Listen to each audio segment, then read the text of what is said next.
నమస్తే so sir. గత కొంతకాలంగా చూసుకున్నట్లయితే తిరుపతి లడ్డులో కల్తీ గురించి చాలా అయితే బయటకు వచ్చాయి. సో దాని గురించి కూడా ఒక క్లారిటీ అనేది వచ్చింది.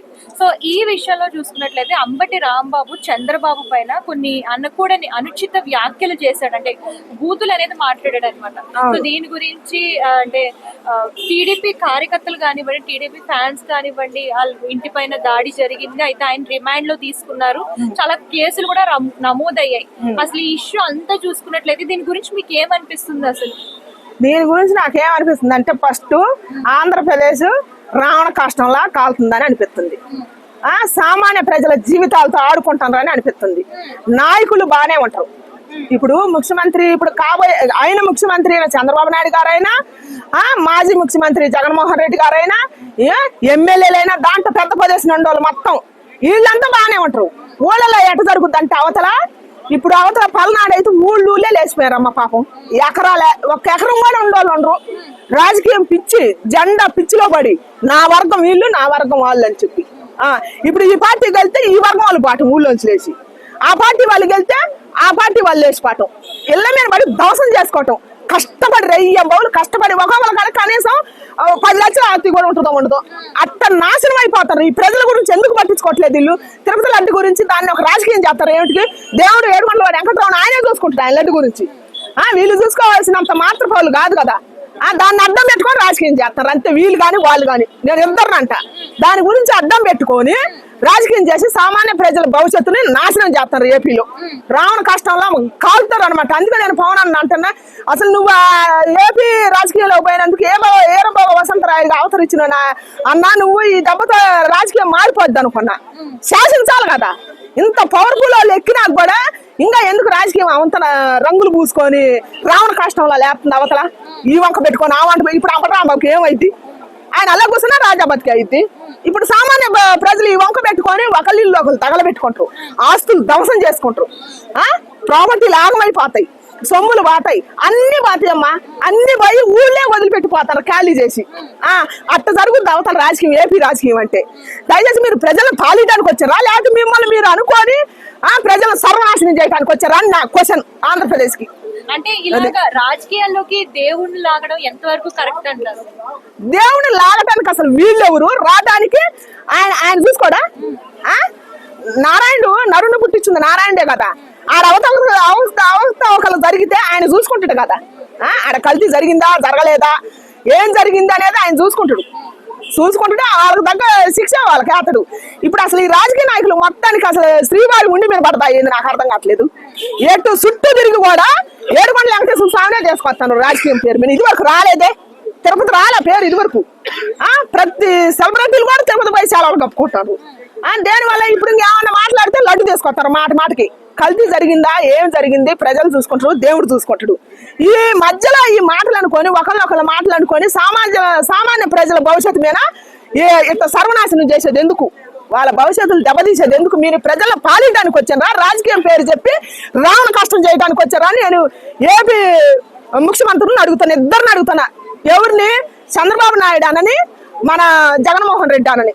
వీళ్ళిద్దరిని ఖచ్చితంగా మీ ఇద్దరు చూసుకోవాలి. కానీ మధ్యలో ప్రజలు ఎంతమంది వస్తారు అనుకుంటున్నావు? సామాన్య ప్రజలు ఇప్పుడు మా నాయకుడు గొప్ప అంటే మా నాయకుడు గొప్ప అని సామాన్య ప్రజలు కొట్టుకుంటున్నాం. అవతలైతే సామాన్యంగా వాళ్ళకు ఉండే చిన్న ప్రాపర్టీలే వాళ్ళే ధ్వంసం చేసుకొని ఊళ్ళే లేచిపోతున్నాయి. అదెందుకు ఆలోచించలేదు నాయకులు అని నేను అంటున్నాను. ఇప్పుడు ఈయన పేరు పెట్టుకొని ఇప్పుడు ఈయన అన్నాడు అంబటి రాంబాబు ఎవరు? ఆయన ఇప్పుడు చంద్రబాబు నాయుడు ఏంటి వాడమ్మ మొగుడా లంచా కొడుకు రాని అని ఈయన ఒక మాట అన్నాడు, వదిలిండు. తర్వాత ఈయన చూసుకుంటాను అంటుండు. అంత వయసు వచ్చింది కదా ఆయనకి. ప్రజల మీద ప్రజలను కాపాడాలనుకున్నప్పుడు ఇవన్నీ ఎందుకు? నీకు వాళ్ళకి ఖర్చు ఉంటే మీరు చూసుకోవాలి. ఒక బ్యానర్ కట్టారు లడ్డు పెట్టి. ఆ బ్యానర్కి ఏంది మన జగన్మోహన్ రెడ్డి అన్న ఫోటో పెట్టారు, ఇంకెవరు ఇద్దరు పెట్టారు. ఆ బ్యానర్ కొనేగా ఈ గొడవంతా. వాళ్ళు వద్దని చెప్పారు, ఈయన వస్తానని చెప్పి నేను చింపేస్తానండు. ఇప్పుడు ఈయన బలం వాళ్ళ బలం చూసుకోవటానికి మధ్యలో ప్రజలు నలిగిపోవాలిగా. మా నాయకుడు పోయిందని మధ్యలో వాళ్ళ జీవితాలే అస్తావస్తమయ్యేది. అందుకే ఏపీ ప్రజలకు నేను చెబుతున్నా, దయచేసి నాయకులు అన్నమాట ఇప్పుడు ఎవరైతే జెండా పట్టుకున్న రైతులు ఇది వరకు రైతు పని చేసుకునేది, ఇప్పుడు రైతు పని చేసుకోవట్లా, జెండా ఊపుతున్నారు. ప్రతి వాళ్ళశాలలో జెండా పెడతారు, ఇది నా జెండా ఇది నీ జెండా అని. అందుకని దయచేసి నేను చెబుతాను, మీ గురించి మీరు ఆలోచించుకోండి. వీళ్ళు రాజకీయం ఆడుతున్నారు. వీళ్ళకి వీళ్ళకు ఉండేది లేదు, ఊడేది లేదు. మీ ఆస్తులు ధ్వంసం అయిపోతాయి, మీ పిల్లల భవిష్యత్తులో ఆగమైపోతారు, చచ్చిపోతారు. ఒక్కొక్కరు కూడా జీవితాలు నాశనం అయిపోతాయి, భూమి మీద లేకుండా పోతారు, నరికేసుకుంటారు. ఎందుకు వీళ్ళు పాలియటానికి వస్తారా, రాజులుగా శాసించడానికి వస్తారు వాళ్ళ జీవితాలని. పాలియటానికి వచ్చే వాళ్ళు ఈ అరాచకాలు కట్టి పెట్టాలా? ప్రభుత్వం వాళ్ళ చేతిలోనే ఉంది కదా, సిస్టమ్ వాళ్ళ చేతిలోనే ఉంది కదా. ఎవరు ఆయన శ్రీరామ, ఎవరు ఆయన ఎస్ఐ గారు సిఐ, ఆయన ఎన్ని 30 ట్రాన్స్ఫర్లు 18 ట్రాన్స్ఫర్లు అయినంట. అట్టాటి పోలీసు వాటిని కనుక పెడితే అసలు ఇవన్నీ జరుగుతాయా? పోలీసు అంటే పోసుకోరు ఒక్కొక్కరు. అవన్నీ అట్టాటి సిస్టమ్ తేవచ్చుగా, తీసుకొచ్చి ఈ రాజకీయాలు నడవగా, ప్రజలకి నష్టం జరగదుగా. ఏపీ ప్రజలకి ఎక్కువ జరుగుతుంది అట్ట. మన తెలంగాణ ఎలక్షన్ లో కూడా ఎంతమంది ప్రాణం పోయిందమ్మా. సర్పంచ్ ఓట్లని పెట్టినరు, ఊళ్ళే పాపం ఆస్తులు అమ్ముకొని పుట్టోలు పట్టుకొని మా డబ్బులు మాకు ఇల్లు తిరిగిన సర్పంచ్లు ఉండరు మా ఆస్తులు ధ్వంసం చేసుకొని రాజకీయం పిచ్చితోటి.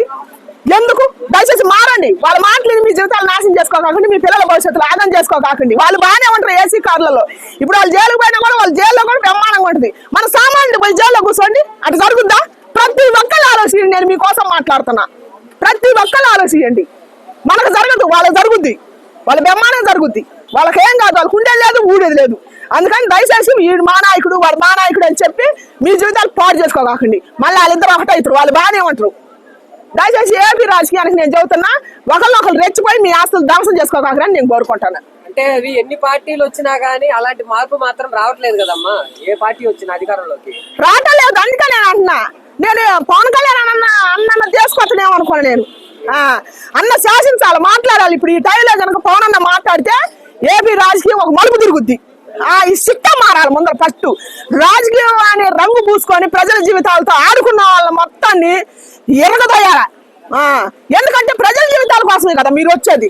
వాళ్ళకి మంచి చేయడానికి వచ్చినప్పుడు, వాళ్ళ భవిష్యత్తు కోసం వచ్చినప్పుడు వాళ్ళకి మంచి చేయాలి. కానీ నా పార్టీ అని ఒక జెండా పట్టుకొని ఒక రంగు పులిగి వాళ్ళ జీవితాలు ఆగం చేసేది ఎక్కడిది?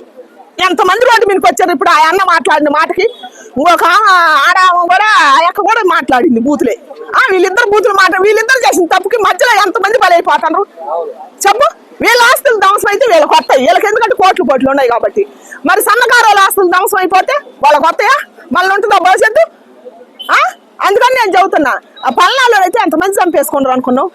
వాళ్ళ సంసారాలు వాళ్ళ పిల్లలు ఎట్టేడుతున్నారు. ఒక్కసారి రాజకీయ నాయకులు పోయి సూచన తెలుతుంది, వాళ్ళు ఉసిరి తలుగుద్ది. దయచేసి రాజకీయం అని రంగు పూసి వాళ్ళ భవిష్యత్తుతో ఆడుకోవద్దని నేను కోరుకుంటున్నా ఏపీ రాజకీయ నాయకులకి.